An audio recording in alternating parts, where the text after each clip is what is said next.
Good morning. We shall see how this goes. I have no idea how much time I'm going to end up having. Okay, hold on. Maybe me standing might be for the best. Okay, so remember, I'm a big believer in journals and all kinds of planners and books and things like that. So this is my first journal that I made for all the ideas that I would come up with, kind of thing. And this is the second one. So it's just one of those notebooks you get at, I don't know where I got this one, maybe $1 or $2 back in the day. But they have little pockets on the inside, and then they have the dividers, and I just, out of my own pockets, and then I just did my divisions. And then the newest one had the same sort of feel to it. I did the same kind of thing. So the idea was to show you how I come up with my sketches for jewelry making and how that would translate to other things like scrapbooking or gifts or whatever the case may be. So that's the general overview of what goes on.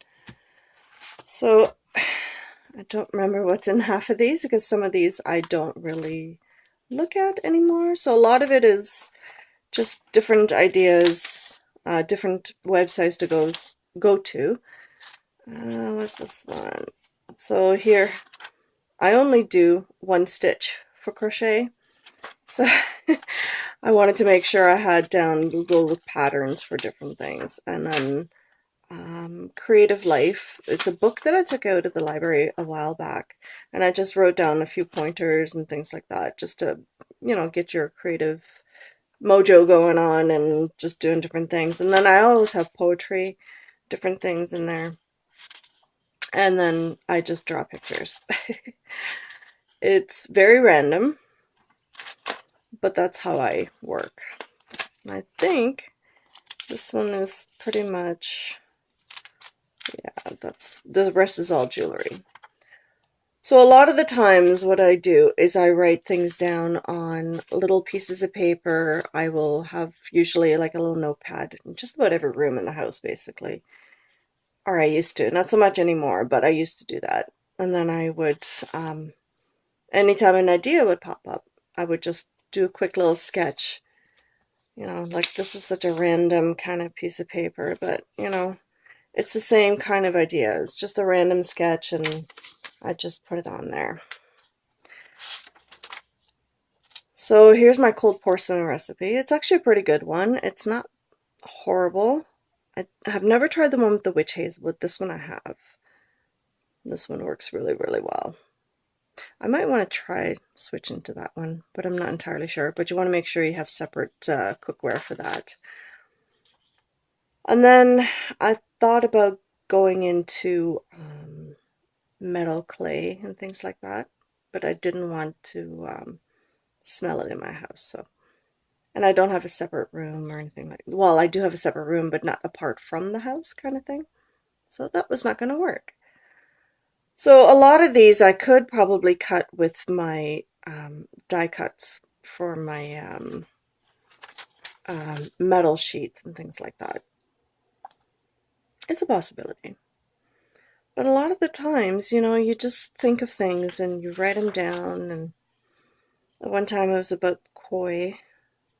I don't know, I still might do something like that. Maybe some etching or something. I don't know. Like a decoupage koi. I do have the decoupage medium, so that would be something simple to do. And then this was way back when I thought I could get into sawing. And now that I have a saw, that might still be a thing. And then it's just a question of, repeat patterns. And sometimes looking at your own designs and different things, seeing what you've made over the years, and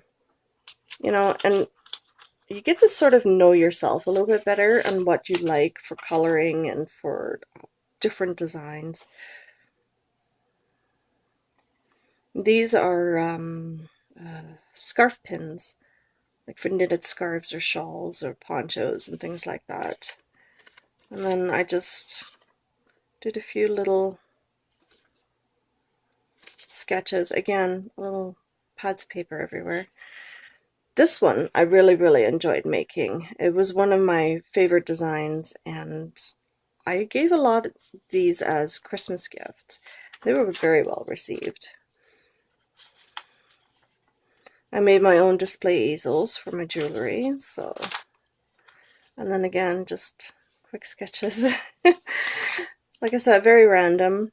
I've made this one before. This turned out really well. I really enjoyed that. I want to do something a bit more organic looking. So that's where a lot of these sketches came from. And then bangles with just a single thick wire. And you see a lot more of it out there now than I ever used to before. So it's kind of nice to be able to look back and see how far I've come. I've made the bird nest pendant several times. I really enjoyed that.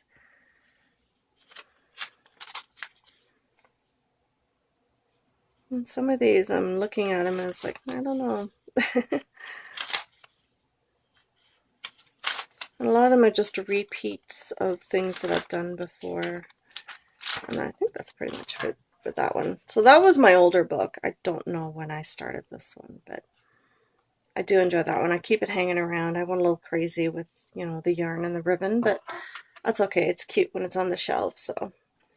And here's my newer one, which, you know, I do journal, and then I get my ideas. So a lot of the times when I was at work, we had these notepads, and I would just write down ideas as they came to me. Just different things, you know. And I still like them. I still like the whole idea of the filigree kind of look and just different designs. And then I write myself little notes, you know, what to look for, where to look them up, and different things. This is when I had the brass sheets, rather, and I wanted to do different things with them. So I wanted to make something a bit more artistic looking and just do a different stone on there and things like that. And I've done a similar version of it, so I'm looking forward to making that again. Angel wings. You cannot believe how difficult those things are. Yeah, another little pendant, you know. Simple shapes, but in the way you put them together, it's always very interesting.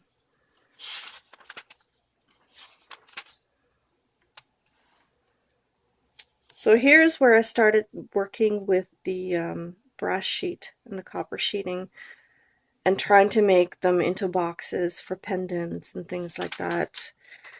I do have that, actually. So a lot of the times, you know, I will save them. I will look at them again. And you know, it's interesting how once you start experimenting, this is where I got the square keystock at the hardware store from. This is the reason why. And then making different pendants, you know, trying to see how they would lay and how it would transfer, you know, from paper, from the idea in your head to paper to actual pieces. And then seeing what you can do with it. So here's the almost finished version. See how it just sort of went from one to the next to another. So it could translate to a real pendant that's a bit more architectural in design. And then I have so many other ones, you know. And then it's just playing with wire. And a lot of these ideas, they don't come to fruition. They just sort of sit in the box, you know. And that's what happens. My little tree of life. These are all semi-precious stones. I don't want to get rid of it because I would like to reuse either the whole pendant rather, and the stones. I don't want to get rid of it because, you know, this is jade, this is semi-precious stone, and I don't want to get rid of any of that. But you get the ideas as to you know, what you do with certain things. I don't know. Some of it is just very random. But again, save everything because you never know how it will translate to the next piece.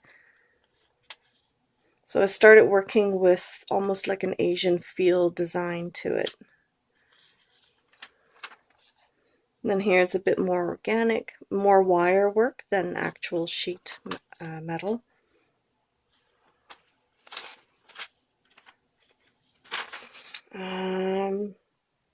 So this one, I made a version almost like this. So, and then this one, it just happened to have the stone. For some reason, I like faces. Again, I don't know why. It just really works itself to some other artists that I've seen probably. You know, you get inspired by other people. And then these are some of the other designs that I have come up with. And this is my recent one, my flowers, the paper flowers on the hoop earrings. So I think that's pretty much it, actually. I haven't used this one too much. It's just a design for my craft room. That was basically it. So yeah, I don't know if you're interested in any of this. Just, you know, sometimes ideas just sort of come to you, and having a notebook where you keep all of your ideas is always a good thing. I find anyway, whether you're a writer or a crafter or a mom who needs to jot down all those little things, you know, throughout the day. Notebooks come in handy for so many different things. And, you know, I save all my scraps, not just in scrapbooking, but in metalwork too. So, because you never know what you're going to end up with. And I have a lot of, like, you know, flattened glass beads in here, like marbles and just different things. Just be careful when you paw through it because, you know, you could cut yourself. What I usually do is I just dump it out on my desk or on a shoe lid box, and then it's all sort of contained, and then I can go through it. But sometimes all you need is a little piece of wire for a project, so then I know where to look. And sometimes, you know, something like this can translate nicely to a pendant or a set of earrings, especially if you already have two. They're the same. I could easily change these into a pair of earrings. So, yeah. Again, you know, some ideas work, others not so much. Yeah. It's just a question of looking around. So this is one of those tin pieces from the juice can lids, and I changed it into like a pendant, but it's a very lightweight, like it has no weight really. So if you wanted something lightweight for earrings but still looks like a heavy metal, that is the perfect way to go. Because it really textures nicely, if you can see it. Yeah, see, in the light. It textures really, really well. And you can punch the holes very simply with other craft punches. In the thin ones, not so much the thick ones. And then washers. Oh my goodness, copper washers are a jewelry maker's best friend because you can pretty much do anything with those. And if you go and find, like, this is not a copper one, this is a brass one that I got from a chain. But again, you know, you put the two together, you can manipulate these to look larger and larger the more you hammer them. And then you end up with something pretty fantastic. This is just a bead cap that I've flattened out. You can use this in jewelry making, you can use in scrapbooking. Now think outside the box a little bit, because you can work those into just about anything. Oh my goodness. Like, some of it just does not work very well. This is the one I went through with the crimper. My paper crimper. For the thin metal sheets, it works just as well, and I just used a regular punch, my paper punch, for that. So you can get some really interesting designs. Because it starts out like this. And then you can do whatever you feel like to it. And then other ones, you know, you can use this as a connector. You can hang beads off of it or chain or whatever you feel like. But, you know, ideas flow. Okay, so this is supposed to be a pendant or something. I don't know how this wire got stuck through, but something like this on a larger scale with heavier copper wire, and then a copper pin with a bead on top, and then file it down nicely. It would be a really nice fibula for well, you know, for scarves and knitted wear. This is from, I don't know if anybody recognizes this. That is from the iced tea can. So if something has a nice pattern, you can still punch it out and use that as jewelry. I've seen that made more than once. This one is decoupage with paper. Actually, no, it's the, oh, whatchamacallit. I never remember what it's called. The glossy accents, that's the one. So you just put it on paper and make sure that it's sealed all the way around. You lay your wire piece on top of it. It's curved now, but it was flat before. You can bend it later. You let it dry, and then you clear off the excess with a nail file or sandpaper, either one. And then you can bend it a bit, and then, you know, you can use your scrapbook paper that way. It works really well. I have so many metal pieces in here because I was experimenting quite a bit. So this is just plain before, and then once you start hammering it and things like that, you know, it gets really pretty texture, which is what I enjoy about a lot of these metals. And these will not tarnish because they're just tin. So you could probably paint these if you wanted to with nail polish. I've done that before with these ones. I've put nail polish on them. You could put glossy accents over top of it if you wanted to. I don't know. Use your imagination. But again, you know, I save it all because you never know what you're going to do with it. Sometimes you won't do anything with it. And here's a ring that I made out of the washer. So that's the washer. You flatten it out and you dome it. And then you make a ring out of it.